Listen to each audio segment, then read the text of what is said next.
Dessert খেতে কার না ভালো লাগে। মিষ্টির নাম শুনলেই মনটা খুশি হয়ে যায়। ব্যস্ত দিনের শেষে একটুখানি মিষ্টি খাবার মুহূর্তেই এনে দেয় হাসি আর আনন্দ। আর সেই ডেজার্ট যদি ঘরেই সহজে বানানো যায় তাহলে তো আর কথাই নেই। আজকের ভিডিওতে আমি আপনাদের জন্য নিয়ে এসেছি একদম সহজ, দ্রুত আর দারুণ টেস্টি একটা ডেজার্ট রেসিপি। চলুন রেসিপি শুরু করা যাক।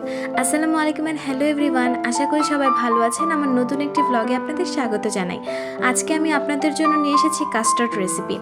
এখানে আমি প্রথমে একটা বাটিতে 2.5 চামচের মতো কাস্টার্ড পাউডার নিয়ে নিয়েছিলাম। আর আপনাদের সাথে আমি একটা ট্রিক্স ফলো করার কথা বলে রাখি। এখানে হচ্ছে আপনাদের কাস্টার্ড যদি আপনারা সিল্ক এবং স্মুথ করতে চান তাহলে এই কাস্টার্ড পাউডারের সাথে 1.5 চা চামচ আপনারা হচ্ছে কর্নফ্লাওয়ার মিশিয়ে দেবেন।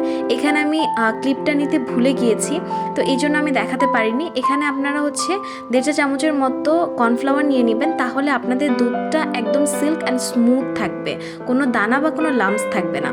দেন এখানে আমি 1 লিটার ফুল ক্রিম দুধ নিয়ে নিয়েছি। এখানে আমি দুধটা একটু জাল করার পরে এখানে আমি 1 বাটি চিনি নিয়ে নিয়েছি। আপনারা আপনাদের স্বাদ মতো চিনিটা বাড়িয়ে কমিয়ে নিতে পারবেন, তাতে কোনো সমস্যা নেই।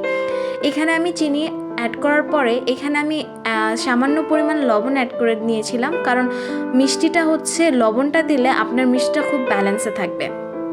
দেন আমি এখানে হচ্ছে আমি যে কাস্টার্ড পাউডারটা গুলিয়ে রেখেছিলাম দুধ দিয়ে, তো ওইটা আমি এটার মধ্যে দিয়ে দিয়েছি। দেখুন, এটা দিয়ে দেওয়ার পরে আপনাদের অনবরত নাড়তে হবে, কারণ যদি না নাড়েন তাহলে নিচে লেগে যেতে পারে এবং এটা দলা পাকিয়ে যেতে পারে। তো যাই হোক, এখানে আমি এটা খুব ঘন করে নিয়েছি। দেন আমি হচ্ছে এখানে ফ্রুটস কেটে নিচ্ছিলাম। তো তারপরে এই যে আমি একটা মিক্সিং বোলে হচ্ছে ফ্রুটসগুলো মিলিয়ে নিয়েছিলাম। তৈরি হয়ে গেল আমাদের মজাদার কাস্টার্ড।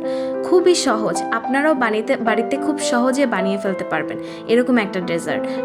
ভিডিওটা ভালো লাগলে সবাই লাইক এবং সাবস্ক্রাইব করে আমার পাশেই থাকবেন। আজ এই পর্যন্ত, সবাই ভালো থাকবেন, সুস্থ থাকবেন। আল্লাহ হাফিজ।